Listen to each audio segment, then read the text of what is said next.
Chapter 6.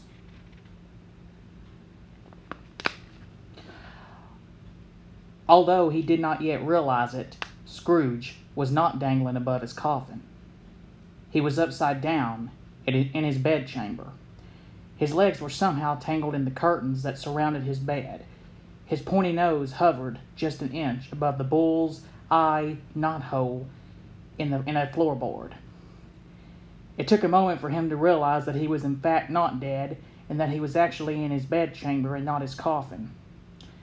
When the picture fully crystallized and he knew that he had survived the visit from Marley's three spirits, Ebenezer let out a gleeful cheer like none he had ever yelled before.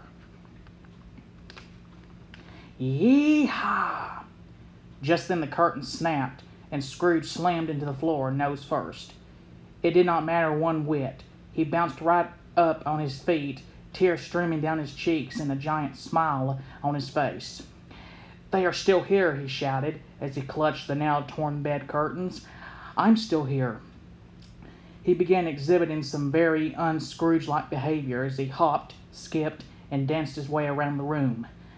"I don't know what to do," he exclaimed. "I'm as light as a feather, merry as a schoolboy. I'm as giddy as a drunken man." He hurried over to the window and flung it open. The previous day's gloom had given way to a bright blue sky.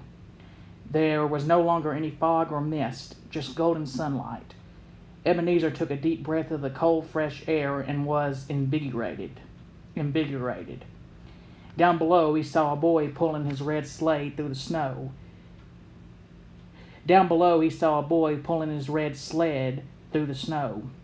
It was the same boy he had seen with the ghost of Christmas present, only now, unlike before, he could interact with the young man. "What's today, fine fellow?" he called out. The boy stopped and looked up. "Today?" he said, as if of all days this should be the most obvious. "Why, Christmas Day." "Christmas Day?" Scrooge sang like a song to himself. "I haven't missed it. The spirits have done it all in one night. They can do anything they like." "My fine fellow," he called back down to the boy, "do you know the Poulterers on the corner?" The boy nodded. "I should hope I do." "What an intelligent boy," Scrooge responded. "Do you know whether they've sold the prize turkey that was hanging there? Not the little prize turkey, the big one." "The one as big as me?" Scrooge laughed. "Yes." The boy nodded. "It's hanging there now." "It is," Scrooge said, as he concocted his plan. Go and buy it." The boy looked at Scrooge, trying to figure out if this was all some sort of trick. "I am in earnest," the old man replied. "Buy it and bring it here, and I'll give you a shilling. Come back in less than 5 minutes, and I'll give you half a crown." "And I'll give you a half-crown." A half-crown was a lot of money to the boy, and he was off like a shot to the store. Scrooge smiled as the boy hurried down the street. "I'll send it to Bob Cratchit's," he said aloud to himself with a belly laugh. "He shan't know who sent it. It's twice the size of Tiny Tim." Scrooge hurried down the stairs into the foyer of his house when he suddenly saw something that stopped him in his tracks.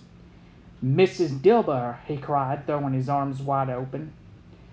Mrs. Dilber, the cleaning lady, had just entered, spun, and jumped back against the door. Her jaw dropped at the sight of her boss still in his nightgown and grinning like a fool. Terrified, she started to unlock the door to run. "Merry Christmas!" Scrooge announced as he took her by the arms and started dancing around across the entryway. "My dear Mrs. Dilber, you are the loveliest creature I have ever laid eyes upon. Dance with me." "Eee!" Miss Dilber screamed as she broke free of Scrooge's grip and rushed to the back of the house, screaming hysterically. "What a charming woman," he said with a chuckle, totally unaffected by her sense of panic. A few minutes later, Scrooge had gotten dressed and was about to leave his house. At the door, he stopped and turned to face the knocker, the one that had terrified him when it turned into Marley's face the night before. "I shall love it as long as I live," he said, giving the knocker a kiss. "What an honest face it has." Just then the boy from the street came back to Scrooge's house. "Here's the bird." The boy motioned to the burly poulterer trudging up the path. Although he was strong, the man was straining to carry the massive turkey, fully cooked and dressed, ready for Christmas dinner. "Merry Christmas," Scrooge said happily as he greeted the poulterer. He let out a whistle of admiration as he looked at the massive turkey. "Why, it's impossible to carry that to Camden Town. You must have a cab." Scrooge turned and signaled for a horse-drawn hackney cab. When it pulled up, Scrooge helped the poulterer get into the cab with the giant bird and gave the driver directions to Bob Cratchit's house. He smiled broadly as he watched the cab pull away. He imagined how happy the Cratchits would be when the turkey was delivered, and it was almost more excitement than he could stand. He was so happy that when a carriage rode by, he instantly thought back to the boys he had once called delinquents for hanging onto the back of a carriage and letting it pull them across the icy street. Now he wanted to try it himself. He grabbed hold and let out a merry whee as he skied along the street, drawing stares of amazement from nearly everyone who saw him. For the first time, Scrooge loved walking among the people, filling the streets with Christmas cheer. When he had ridden above the landscape with the ghost of Christmas Present, he had been so distant from the feelings of happiness and joy. Now, though he was part of everything, and it was exhilarating. "Good morning to you," he said to strangers walking past him. "Merry Christmas." Then a familiar face caught his attention. It was the large man who had come to Scrooge's counting house looking for donations for the poor. Ebenezer strode right up to him and took him by the shoulders. "My dear sir, how do you do?" Scrooge said, as if he were greeting a long-lost friend. "I hope you succeeded yesterday. A Merry Christmas to you." "Mr. Scrooge?" the man said warily. "Yes, that is my name," Scrooge said, nodding, "and I fear it may not be pleasant to you, but allow me to ask your pardon, and will you have the goodness—" Scrooge leaned forward and whispered the promise of a huge donation into the man's ear. "Lord bless me," the man said, overwhelmed by the amount. "My dear Mr. Scrooge, are you serious?" "And not a farthing less," Scrooge said, with a definite nod of the head. "A great many back payments are included in it, I assure you." The man was so moved by emotion that he was momentarily speechless. "My dear sir, I don't know what to say." Scrooge cut him off and gave him a reassuring pat on the back. "Don't say anything," he told the man. "I am much obliged to you. Many thanks to you, and God bless you." Scrooge tipped his hat, smiled, and continued down High Street. The man watched him go in stunned amazement, unable to believe that this Scrooge was the same man who had treated him and his cause so rudely just the day before. But it wasn't. Certainly the body of Scrooge was the same, but the spirit inside of that body had changed greatly, and that spirit was glowing with the joy of the holiday. For so long Scrooge had detested the songs of the carolers, but as he heard them now, they filled his heart with happiness. Ebenezer practically danced along the street to the music of the carolers and the sounds of the glorious church bells. He continued all the way until he reached the warm and happy home that belonged to his nephew Fred. As he approached the door, Scrooge could hear the muffled laughter of the party inside. For a moment his happiness faded away. He could not bring himself to knock on the door. He was too sad and ashamed of the way he had behaved for so many years. He was embarrassed at the treatment that he had shown the son of his beloved sister Fan. He turned to go home, but then a particularly loud boom of laughter stopped him in his tracks. Just maybe the spirit of Christmas was enough for him to be forgiven. He took a deep breath, reached up, and rapped on the door with a bony hand. A moment later, the door opened, and Scrooge saw the smiling face of a housemaid. "Is your master home?" he asked pleasantly. "Yes, sir," the woman said, trying to recognize Scrooge's face, which of course she couldn't because she had never once taken the time to visit his nephew. Because he had never once taken the time to visit his nephew. "I am his uncle," he said. The woman let him in, and Scrooge walked slowly to the parlor where Fred and his friends were playing. He had watched the game alongside the ghost of Christmas Present and knew that he had been ridiculed, but now he hoped that he could also be welcomed. They were playing the game yes and no. "An animal that growls and grunts?" one of the guests asked. "Yes," Fred replied. And lives in London? Another questioned. Yes, he answered. For a moment, Scrooge waited outside the doorway, pained with the knowledge of how they saw him. He listened as they guessed all sorts of animals. A cow and a pig. Fred said no to each until his wife guessed dog. Fred smiled and answered yes and no. This brought a laugh from everyone. They were all laughing so hard and enjoying themselves so much that none of them noticed that Scrooge had entered the parlor. The scene was almost exactly as it had been the night before when he watched it with the spirit. I know what it is, Fred, offered his sister-in-law. What is it? Fred asked. It's your... But before she could finish her statement, Fred completed it on his own. Uncle Scrooge. Only he wasn't trying to answer the question. He was looking at his uncle directly across the room from him. Why, bless my soul, Fred continued, a look of total shock on his face. They all turned to look at Ebenezer, and everyone was wearing the same expression. To their amazement, Ebenezer Scrooge was standing in the parlor, wearing his best clothes. I have come to dinner, Scrooge said meekly, if you'll have me. Fred's wife happily jumped to her feet. Have you? She said as she gave him a warm embrace. Mercy, come in, please. Fred, introduce your uncle. Fred rushed over and shook his uncle's hand so hard it throbbed with pain, but Scrooge didn't mind one bit.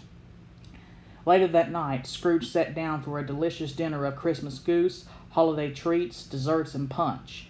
It was the happiest he could ever remember feeling.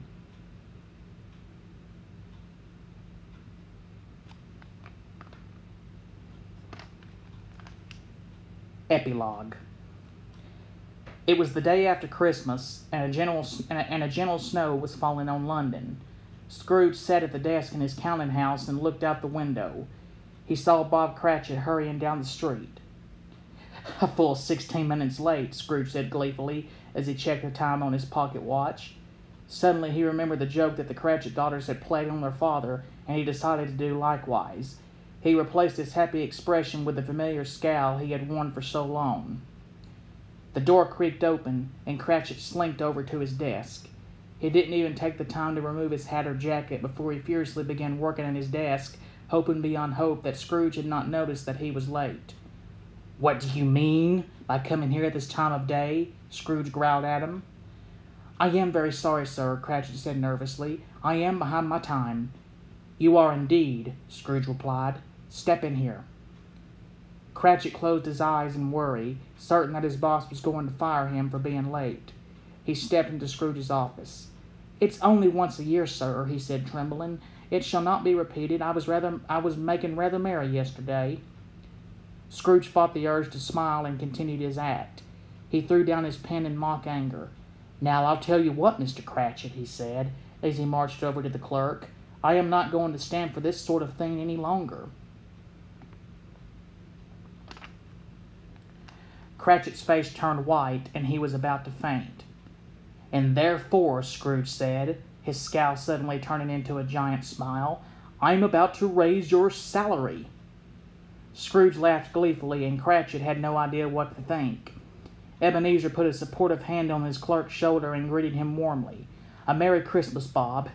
A merrier Christmas, my good fellow, than I've given you in many years. I'll raise your salary and do whatever I can to help your struggling family. And we'll discuss your affairs this very afternoon over a bowl of Christmas punch. But first, let's make the fires. Scrooge shoved a pouch of coins into Cratchit's hand. I want you to go out and buy another scuttle of coal, he said with a wink, before you dot another I, Bob Cratchit. Cratchit did not know what to do. His first reaction was that his boss had gone mad, but there was something about his voice that made Cratchit realize his words were heartfelt. Scrooge was a changed man. Off with you, Bob, Scrooge laughed. We got so whaling to do. Cratchit smiled at the thought of his boss dancing with Christmas joy. Yes, sir, he said happily, right away. Bob Cratchit staggered weakly out into the street from the counting house, still uncertain what to make of all this. He lifted his hat for a moment to scratch his head, unsure if he should buy the coal or perhaps go find a doctor to examine Mr. Scrooge. He looked back through the window and saw the old man dancing a jolly jig and practicing his waistsail. Scrooge laughed gleefully, and Bob Cratchit nodded with great warmth and happiness. There would be no need for a doctor, and no need to worry about the darkness inside Scrooge's heart.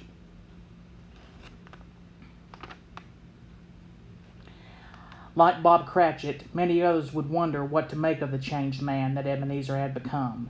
Over the years, some would point and stare, but Scrooge never once let it get to him.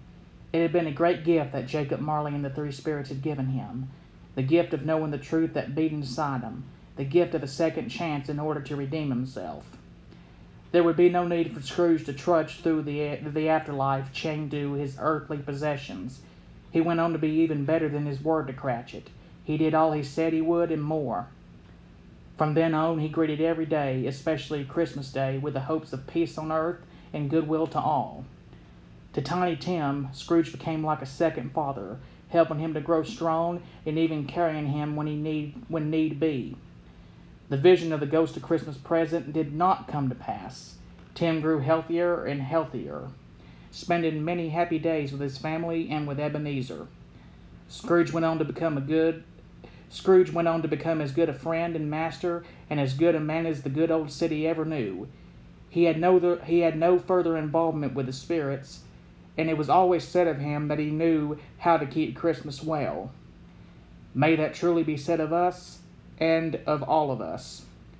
And as Tiny Tim observed, God bless us, everyone. The end.